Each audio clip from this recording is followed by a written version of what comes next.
Usta kelgemiz 9'dan beri biz şu жерде oturamiz. Akırkı ökümdü uruş керек mi?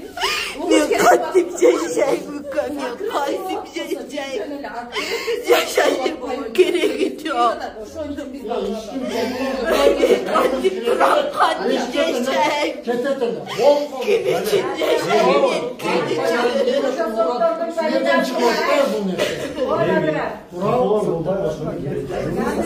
Kim için yaşayayım? Kim için? Doktorun familyalarına ait. Oşalarga çarak koyun. Kimin familyası? Abdurrazak Kuftur'un çarak koyun. Allah biriniz Ranam sizden yıkıran. Benim balam ölüm. Ne için? Biz korkşuğan neler ne için yaşayın? Ne için fikrar? Saat bolmasa oşa bir balanın nemesi karalasa uykusura oturuştu. Oşa bir karalasa kamera. Benim balam kanım. Kim için yaşayın? Köp ketken bir jol aylıklarında 500 bin kız koydu. 50 bin dolar vergeninde adım çıkıp ketmek. Balam kim için yaşayın? Урматтуу Facebook колдонуучулар, негизи азыр прямой эфирде мен бул жагдай боюнча чыгарып жаттым эле, бирок азыр мен прямой эфирим эмнегедир чыкпай атат. Ошондуктан могу жагдай боюнча кайрылып коюуну сурап көрүп атам. Азыркы болуп аткан жагдай бул Ош областтык сотунда болгон жагдай. Азыр мен Ош областынын фаясында турам.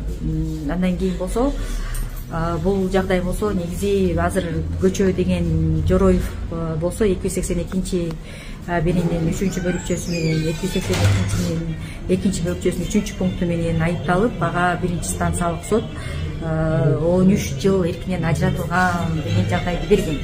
Бирок бул окуяда мындай эки адам болуп атат. Бирөөнүкүн болсо сот негизи эгерде иш материалдарын карап көргөндө бирөөсүнүкү бардыгы тең прекращение кылып коюп атат.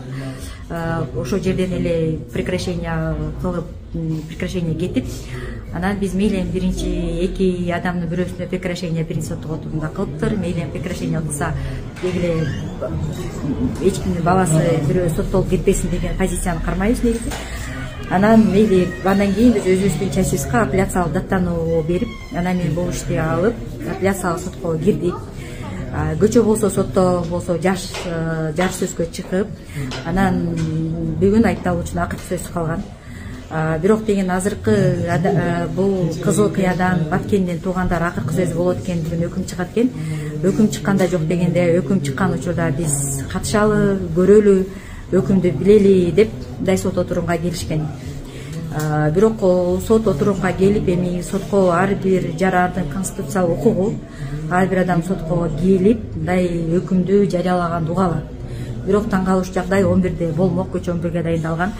Биз 9-та эле келдик. Мен эрте эле келип, мен айыпталуучу менен жолугуп, акыркы сөз кандай сүйлөйт, эмне экенин кичине түшүндүрүп берип, андан кийин 9:30 фойеде мына туугандарым бардыгы тең күтүп туруптур. Сотко кирели деп турдук, 11-ден өтүп кетти, кайра улам кирип сурап аттым, биздики качан болот? Азыр деген закрытый судебный процесс болуп атат. Зордуктоо боюнча ал деген киргенде болбойт деди, анда улам кетет экен деп да күтүп турдук. Ушул эле областтык соттун ичин жанында эле турдук да. Анан бир маалда 11-ден 48 мүнөт өтүп кетти, анан эмне болуп кетти деп кирдим. Кирсем уже өкүм окулуп атыптыр. Андан кийин эми булар деген өкүм окулуп атыптыр. Анан булар баласы, балдары көрөйүн деп, Жороев Дөөлөтбекти көрөйүн деп Баткенден бери жана Кызыл Кыя кадам жайдан бери келишкен. Келген учурда көрбөй калып булардын ичи күйүп, анан эмнеге бизди киргизбей өкүм окудуңар деп чыркырап, ыйлап ошондой болду. Анан эми бул факты керек да, бул жагдай деген жөн эле калбаш керек да. Негизичи биз баягы качан сот системасы өнүгөт, качан кемчиликти билгенде, кемчиликтин боюнга ала билсек, анан ошо кемчиликтин үстүнөн жирдесек, анан өсөт да. Анан алар болсо деген мындай группа келди, автоматтар менен келди. Ушул карапайым байкуш бечаралар, ушул карапайым ушу бечара кайсы, мисалы мына ушу бечара кайсы эмне себептен ушуларга деген эмне группанын кереги бар, эмоциясы чыгат да, баласы 13 жылга кесилип атса, же бир да көрбөй калса көрөбүз деп атай келсе. Анан азыр мына группаны чакырышыптыр. Эми азыр деген дагы деген милицияга келет экен. милиция келип биз группаны чакырдык, биякта тополоң болуп атат дейт. Мына жагдай ушундай болгон эле, ошондуктан урматтуу Садыр Нуркожоевич, мен баардыгы тең генерал Камчыбек Кадыршаевичка кайрылат экен. Эми мен бирок сизге кайрылгым келип атат, урматтуу Садыр Нуркожоевич. Мен сиз Конституциянын кепилдигисиз. Сиз ошол адамдардын укуктарынын корголушуна бергенсиз. Азыр эми болбогонда эми кичинекей эле адам сотко келип, ачык сот отурумуна катышып, өкүм жарыяланып аткан учурда катышып укканга толук укугу бар деген эле оңой эле аны киргизип койсо, чакырып койсо, болуп койсо эч нерсе деле болбойт. Мына ошол эки укук корголбой жатса, анан кайсы укук корголот деп айтышыбыз керек. Сиз ушул жагдайга бир чара көрө алсаңыз жакшы болот эле. Бирок кайрылуулар негизи жоопсуз кала берет. Бирок жоопсуз калган күндө деле сизге кайрылам. Ушул жагдайга көңүл бөлүп, мындай азыр Ош областтык сотунда болгон иш аракет, мен азыр прямой эфирден жазып чыгарган видеолорум өчүрүлүп атат, чыкпай атат. Ошондуктан видеого чыгарып кайрылуу кылып атам. Ошондой сизден бул жагдайга сөзсүз түрдө чара көрүлөт деп ойдомун. Судья Абдыразаков Нурланбек деген кылмыш иштери боюнча соттук коллегиясынын төрагасы караган. Жана соттук коллегия жана эки судья, ошондуктан сизден суранам, кайрылам. Жок дегенде элементарный конституциялык укуктун корголушуна кам көрүшүңүздү суранат элем. Мүмкүн дагы чыгып калышы мүмкүн. Азыр дагы эмнелер болуп кетет, кандай болот? Мүмкүн азыр барып алып мындай бизди камап салабы, кандай кылат көрөлү, убакыт аны көрсөтөт. Эгерде ошол жерден ыйлап аткан адамдардын үнүн чыгарып коюп турса ошолор аларды ушундай кылыптырсып сүйлөбөшүн керек эле деп эми камап салсаңыздар, эми эмне дейсиз? Эмне эле дейсиздер? Мынакей азыр милицияны чакырттык.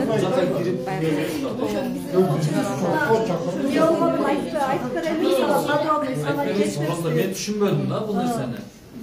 Биз кече сот болгон, бүгүн акыркысы окулмак. Saat 11'de болмок, 11'ge belgilenген. Biz 9'da келдим ал жерде отурабыз. Баткенден келишти, Москвадан келди бир тууганым болот. Отурдук ал жерде күтүп, бардыгы кирип чыгып атты. Saat 11:30, saat 11'den өтүп кетти. 11:30да уже обед деп баары чыгып жөнөштү. Анан кийин сот башталып калыптыр, киргиле деп неме чакырды. Biz kirsek zal boş emez dedi. Zal boş emez dedi. Kirsek advokatız men koşa basma dedi. Barımız girdik. Kirsek уже балабызды алып чыгып кетти. Өкүм окулуп болуптур. Эч ким качкан жок. Жанында турган адвокатыбыз катышкан жок. Анан неге биз балабыз эмне болду, эмнеде окулду, эмне болду, эч ким иштекени билген жок. Ошону айтып берген адам жок. Ошону айтып бергиле деп биз турандык. Бирок эч кимиси неме болбоду. Обед болду. Бардыгы чыгып кетти. Бул жерге неме кылбайт деп бардыгыбызды жуукулатып сыртка. Анан кийин бир маалда эки автоматчан кирди. Биз ол жерде эмне мушташканы келдикпи, же атышканы келдикпи? Бизге окшогон адамга түшүнүш керекпи? Жок, биз угушубуз керек. Майли биз сиздердин мыйзамыңыздарга баш ийип ал жерде унчукпай отурдук. Жок дегенде, жок, кыргыз эли мыйзамыңыздарга баш ийип унчукпай отурдук. Даамыбызды чыгарбай отурдук. Жок дегенде адвокатыбыз билиш керек беле, кандай өкүм чыгарылды, эмне болду? Биздин бир тууганыбыз үчүн биз күйүп атабыз, жаныбыз ачышып атат ал жердечи. Сыздап титиреп отурабыз ал жерде. Кечеден бери иштеке жибейт. Бирок билишибиз керек. Мына сенин дагы бир тууганың бар, сен бар, мындай адамчылык болду, мына түшүндүрүп айтып атам. Сен эмне кылмаксың? Мына өзүң биздин ордубузга коюп көрчү. Эмне кылмаксың? Биз аялбыз, ийгайбыз, кыйкырабыз, биз аялбыз. Бирок ошону түшүндүрүп айтыш керекпи? Жок, катышыңыз керек эле. Ошол боюнча сиз катышпай калыпсыз. Ал нерсени бул жерде түшүндүрүп берип атат. Ошону сиздер кагаз иретинде, сиз адвокат болсоңуз, өзүңүз мыйзамды жакшы түшүнөсүз. Мыйзамдуу бул жакта бул адамдарга мыйзамды түшүндүрүп, мыйзам чегинде мындай болот. Биз укпасак, биз мыйзамдуу чегинде ответин алышыбыз керек деп сиздер ответ беришиз. Азыр сен мындай, сен өзүңдү мындай чакыр, эмнеге чакырганыңды, ким чакырды, биз кайсы жерге уруксатсыз кирип барыптырбыз, кандай кылыптырбыз, ошол жөнүндө маалымат берип койчу. Ака, мына бул жака облус сотко келиңизчи, бул жакта жолуптур.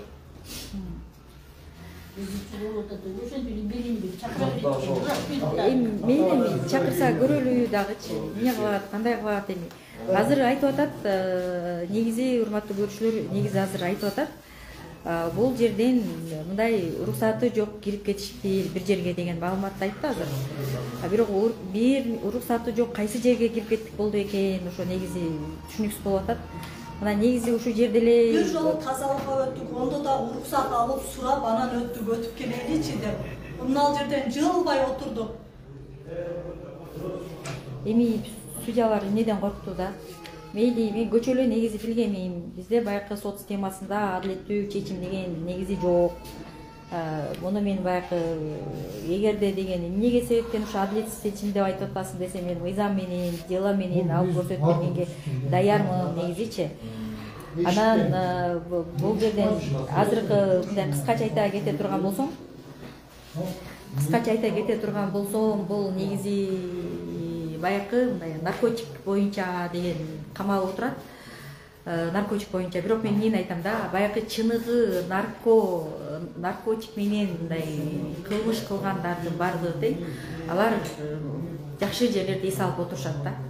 Бирок бизде Кыргызстанда жалаң эле баягы Кыргызстандын жаш балдары кичинекей 500 сом, 1000 сом үчүн 13 жыл камакка алынып кетип атат. Буга негизи мындай, эгерде чыныгы элди улантып наркотик кылып аткан адамдар, мейли алар жаза алсын. Ал 282, 288, 284 берене. Ал болсо ошо жанакы наркотик ташып келип аткандар, наркотикке Кыргызстанга киргизип аткандар, жана PIP, SMS-терди, психотроптук заттарды алып кирип аткандар макул, мейли ошолор эмнеге чоң адамдар кармалбайт? Эмнеге алар үчүн чоң жаза колдонбойт деле? Анан биякта мисалы азыркы Жороев, менин коргоомдогу бала, ал туура ага кантип ал Телеграмдан жана Принцесса Дури деген бар, бул деген укмуштай болгон сет, бирок Принцесса Дури аккаунт ким экен таба алышпайт, эч ким ал табылбайт дагы. Бирок баягы ошол жака жумуш издеп, мындай интернетке киргенде эле илинип калышат. Анан сен тияктан наркотикти кичинекей бияка ташып койсоң 500 сом берет деген жагдайларда. Ошо жагдай менен эми алып туруп ошо жерден кылып атат. Бир 282 берененин биринчи чайсы менен эле алмаштырып пробацияга чыгарыш керек болчу. Баланы биз деген жазадан кутул деген эмеспиз, болгон эле баягы пробация берилсин, 8 жыл эркинен ажыратылсын, бирок 5 жыл пробация берилсин бала. Андан ары пробациянын көзөмөлүндө болсун. Негизи деген бардык Кыргызстандагы бардык балдарды эле камап эле Кыргызстан андан эле байып кетеби? Кыргызстандагы соттолгондордун санын көбөйтүүнүн эмне кажети бар дейм да. Эмнеге Кыргызстандын баягы жаш балдардын баары эле азыр наркотик менен эле бир отурушат. Эми мынакей наркотик мейли ийри өлчөмдөгү дешет. Бирок деген соттун химиялык экспертизанын негизинде курамында бар деген бар да. Канча IPP'нин канча составы бар, SMS-тин канча граммы бар, аны аныктап иликтеген эч ким жок. Ошондой, демек ошондой боло турган болсо анда пробацияга, мейли пробацияга кетсин дейбиз. Бирок азыр 13 жыл камакты берип туруп кетирди. Мейли эми деген, эми соттун ушундай өкүмү мейли дейли да. Бирок мейли десек, эми мына могу бечара адамдар көп алыс жерден келишиптир негизи. Алыс жерден келгенден кийин мынакей ушуларды катыштырып эле мындай өзүнүн балаларын, туугандарын бир көрүп коелу деп келгенден кийин жөн эле көргөзүп кое бербейби? Эмнеден коркту судья, эмнеден коркту? Түшүнүксүз жагдай. Ошонун айынан анан бул бечаралар эмнеге катышпай калды, көрөт деп келдик деп өздөрүнүн ыйын мындай ыйлап алып чыкса, эмне болду? Анда булар айтып атышат, демек сен деген мыйзам буздуң деп мындай автоматтар менен приставтар келип, кайра огош бетерде кыйналып турган, сыздап турган бечаралардын үстүнөн кайта автомат менен келип атат да. Эми урматтуу билбейм, Садын Нуркожоевич, сизге дайыма эле кайрылып келип, бул жолгусун дагы кайрылып көрөйүн. Негизи Кыргызстандагы адам укуктарына коргоо, адам укуктарынын корголушуна кепилдикти сиз бергенсиз. Сиз, мен ар бир жарандын укугун коргойм деген Конституциянын кепилдиги сизсиз. Эми Конституциянын кепилдиги сизсиз деп мен сизге дагы кайрылып көрөйүн. Эми бул боюнча кайрылганда бир жыйынтык чыгабы, чыкпайбы билбейм. Азыр эми деген Абдыразаков жана соттук коллегиянын, Ош областтык сотундагы коллегиянын судьяларын мындай ушул кылгандыгы үчүн, элди сыздаткандыгы үчүн мейли өкүмүн унчукпай эле кое турайын, негизи макул. Бирок элементарный нерсе өкүм жарыяланып атканда угуу эркиндигинен ажыратып койсо, анда башка кайсы мыйзам корголот деп айтышым керек да. Ошондуктан бул соттук коллегияга бүгүнкү жана дагы соттук коллегия ортосундагы Абдыразаков, четиндеги дагы судья бар, фамилиясын унутуп атам. Мына ушул судьяларга анда сиз жаза көрүңүзчү, көрөлүчү. Кайра жазаны судьяларга көрбөй, ана кайта эмнеге тартып атам, эмнеге тополоң кылып ийди деп кайра келип алып, возможно, мага жаза көрөм деп аракет кылбай тураңыз. Ушул жака бир вникать этип коюңузчу бул ишкечи. Эгерде вникать этүүгө убактыңыз жетсе, мүмкүн вникать этип коесуз деп ойлойм. Мынакей кайра мына азыр милиция келди эле, бирок ошо милициянын немесин угалы, андан ары чогуу болуңуздар, андан ары дагы милиция эмнеге чакырылды, кандай кылды, бир көрүп көрөлүчү. Камера неме бар жоқ тұрады. Менсіз аны ешкім аша алмайды. Тура ма? Тура. Решение келмейінше. Тура ма? Ол несілер білесің. Ошондой бул аламда камеранын мындагы. Эми сенин атың ким, өзүңдү тааныштырып койсоң дагы бир жолу. Салижан. Салижан дедиңби?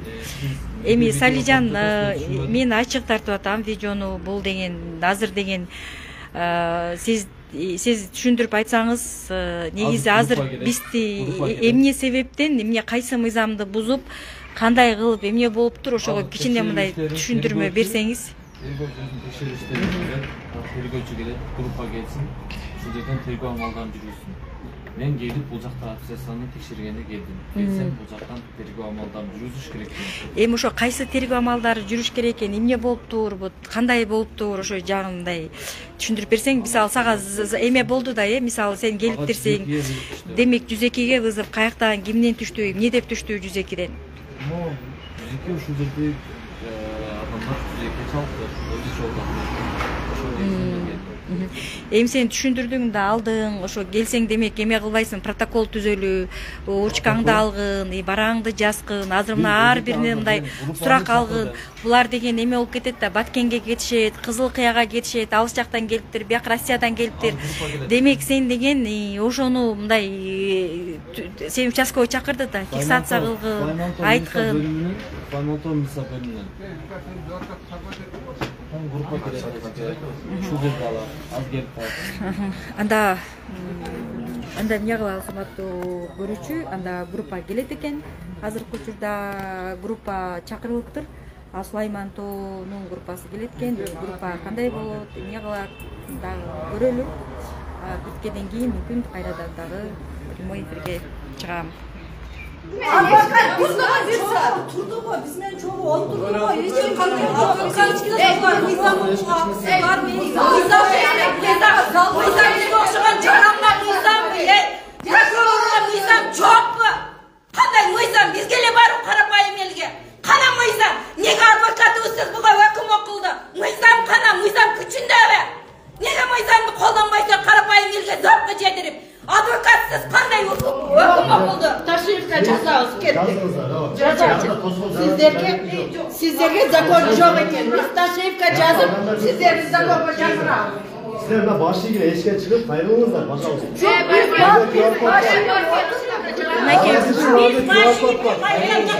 Biz başlayıp biz yani 2 saatte beri işte kütüp oturduk. Çakıralım dedi. Zal boş emes dedi o. Biz turduk kabayken mına yerde oturup durduk. Körmesemiz gidiyor. Biz uşunçağız körlük diyor. Ben gördüm. Ey ana ne geldi? Kırganınızda bir de QR kod var.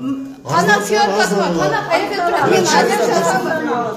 Sizlerge de ada Afrika kargıla. Karapay halka Afrika çok gördüm üstüde namazdan Hayrılınız değil mi? Hayrılınız. Çakırbayım. Hayırlı Oğlum.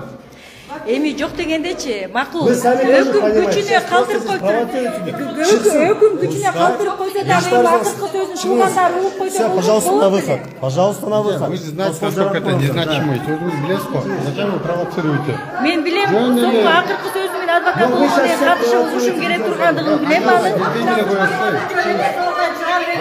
Sözgü özünüzle gelmeye koyuyorsunuz. Zal boş emas, turib turg'ular dedilar, ey. Turdim qanday yerda kutib o'sha. Sizlarning miydanlarga boshing, zakonlarga boshing. Zakonni buzg'achadi, sizlar boshida silarsizlar.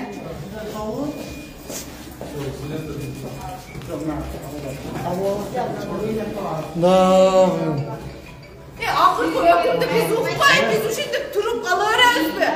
Birisi bormi, cheche turgan biri bormi, chiqavi? Qayrilib azadi. Мына иде кайрыла бергиле, азыр мен Facebook'ка прямой эфир кылып атам. Biz hazır Taşev'e kat жазабыз, барыңыз кайрылабыз, соттогдун фамилияларын билесиңер. Абдразаков төрагасы болсун, Наки Абдразаков. Ulan деген karava. Kecha barini bilgan biz, uşu bulardan zakonuna başlayıp oturduk, biz hem uşu kılgan turalı. Qarapayım kalkan mıyzam işte, çaplarga mıyzam işlemeyiz. Seni tüylemeyiz, biz de buna kendimiz açışıyordu. Biz 2 saatten beri bir yerde kütüp durarız, özgürce ökümde okup koyuyorlar. Dayıcık, adamlarla kimin cece doşandı, kimin cece, belgilemle cebe, biz turarız yerde. Sardan belgelgemle var.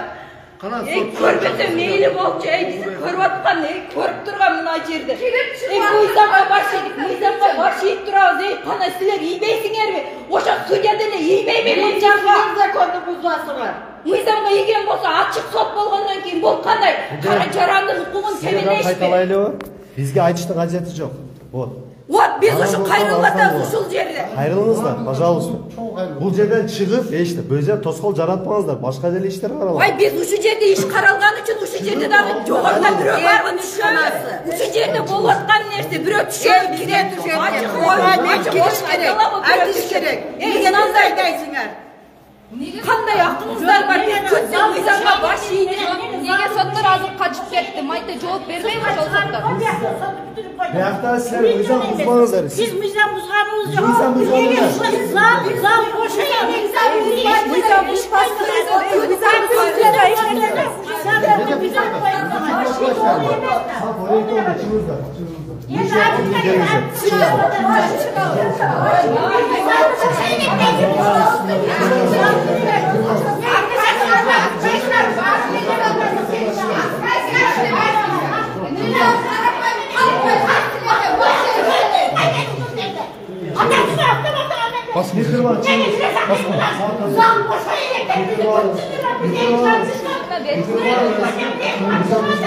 Ata bizga tushuntirma bersinchi, tushuntirma bersin.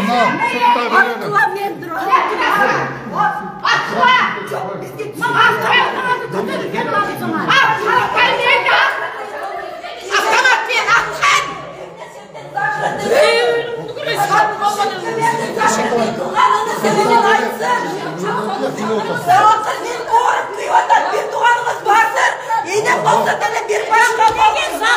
Zal boşa yedekte bizi çakırmay.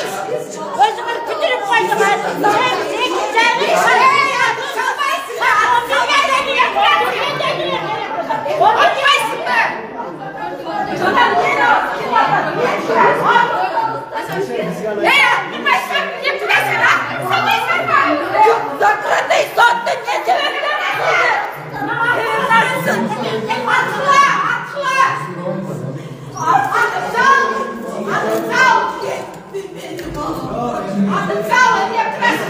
Benim oğlum kop gitti Azim, benim oğlum kop gitti. Benim oğlum kop gitti içeride. Benim oğlum kop gitti. Benim oğlum kop gitti. Nege sakratayı kaldı? Nege sakratayı kaldı? Yediremdi.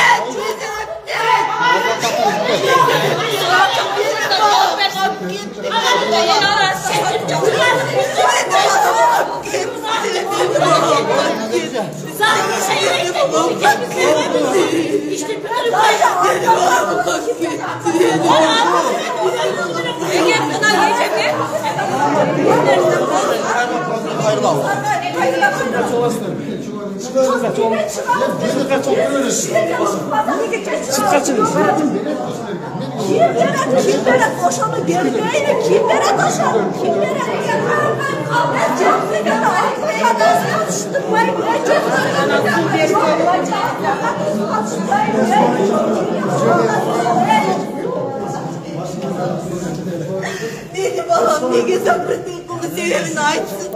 Hatta bu sebebini. 12 oldu gibi çıkınız da. Hatta bu sebebini açsın. Ne güzel kırdık. Niye sebepten sakladın?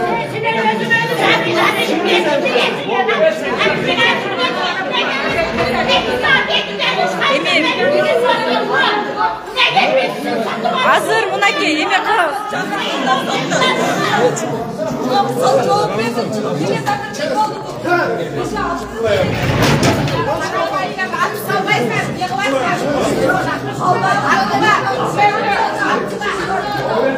Sırtқа çıktılar.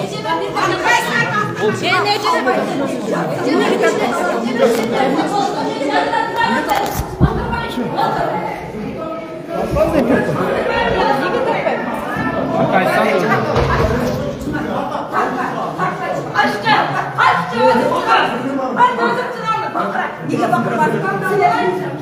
Yeni sırtlar. Sen boynunda alam. Muhtemelen yedim. Bakırlar çıkalım. Beni koyduk silene. Антер кольбо чимите сюда? Все, рабочее время закончилось, обед. Выходите. Выходите. Рабочее время закончилось. Çıkın senden. Çıkın senden. Hazır mu'minin hazır Ne alasın? Sizin fikriniz için mamul Вы можете любой время. Вы каждый день здесь. Вы успеете. У нас обеденное время. Обеденное время. Sizlerden adamsınlar koyun. Biz Nalca'da oturduk. Bizde oturduk. Sütü oturmasana mayyeti 7,5 saatte bir bu sütü Koşucada sarılar oturuyor. Ağrınızlar çıkıp gördüğümüzde Turağı kurmasınızda Nega biraz advokatımızdı kimiz beysizdir. Anam kanday sattandı kanday. Ne çeçim çıkan iştekesin unutmasak bilmesek. Daha hızlı dağlar. Başı ile deysinler. Başı yok. Bular adetke şaşırıyorlar, adetke. Bular özün tabağını oynuyorlar. Bular yerde oynayın de. Balan Tezrak adetke patlağı balan taktır bir daha kızdırmayın. Oşa kursağlar açık oşağa şaşıp bizdi. Çıkarmadan sarsılar. Mıyzam siler mıyzamga birinci başı ilgili. Karapayım kalk kuttum oşa mıyzamga başı ilgili жерде oturun. Bir söz söylemeyin. Dedesinger bopturdu. Эми таңкалыштуу баягы карапайым калымда мындай сотко киргизбей туруп анан мындай автоматчандарды алып келип барды тең. Bir ağız ayıp koymaysınlar mı? Ha? Kirgiz'e kanca ettin, ne oldu bilip çıkmayız mı? Biz kimge aytışımız gerek bunlar çok vardı çatırmancı biz güleşelim. Kimge aytağız? Kimge aytağız? Kan adam var mı? Kimge aytağız o şunu? Kimge aytağız? Çakırgılar bu saytayını. Adam korkutun da afiyet sistemi. Kanday pazar yapmayın, bakırlar pazar yapmayın. Sizin adı bir tukanınız o şekilde bir iş, bir yere gülmeyin. Sen gene ilersin, sen gene Biz kuyatkanızdan kıykıratağız, kuyatkanızdan işte. Bu barkın başına kuyatkanızdan kuyatağız. Duralım. Anam nege ozuzdu cağızlar, nege mınanday dep aytpaysalar, bizi kim uğad? Kanadamdı çatırımızlar aytaydı. Karapayım kalkın, hiç kimi koymayın. Bir gana karapayım kalkka işte silerge iş demek.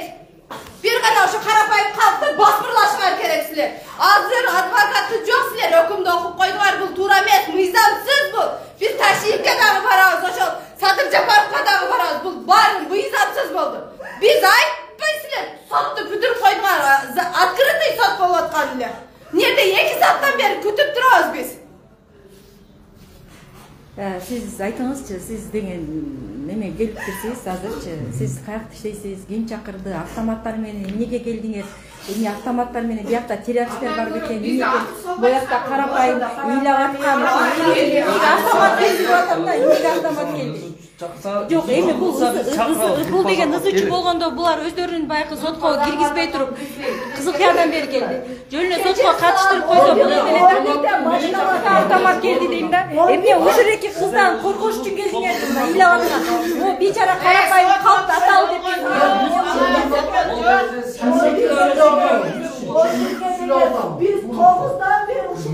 Неге мына автомат менен келдиңер деп таң калып атам.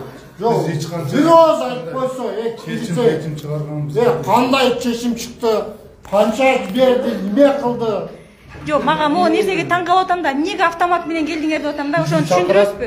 Автомат кайсы учурда кандай келет да, деп автомат менен ойлойм. Автомат десе баягы бирөө атат го деген ой келет да негизичи. А эмнеге кимди, эмне террористте чогулду же бул жерде эмне болду, эмнеге автомат менен келдиңер деп атам да.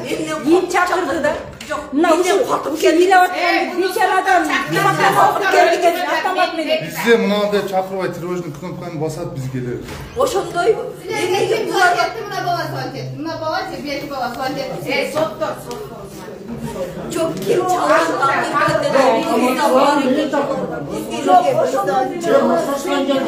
adamsın. Seneki çok silahın sonunu çoğu. Bunlar Siz mizanınız biz mizanlı silerdi sonrası var.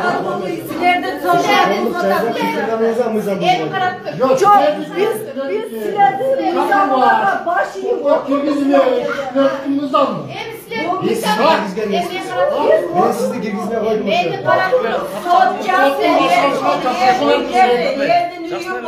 sizde girgizmeye koydum. Ben soruma cevap veriyorsunuz. Ben sizde girgizmeye koydum. Birden süremizdir. Sizden kim nasıl olacak? Ben cevap Sen cevaplasana bu yerde kosup durak bu yerde. Durak. Ben cevap size Ne olacak? Çok ama biz kimge söyleşimiz gerek.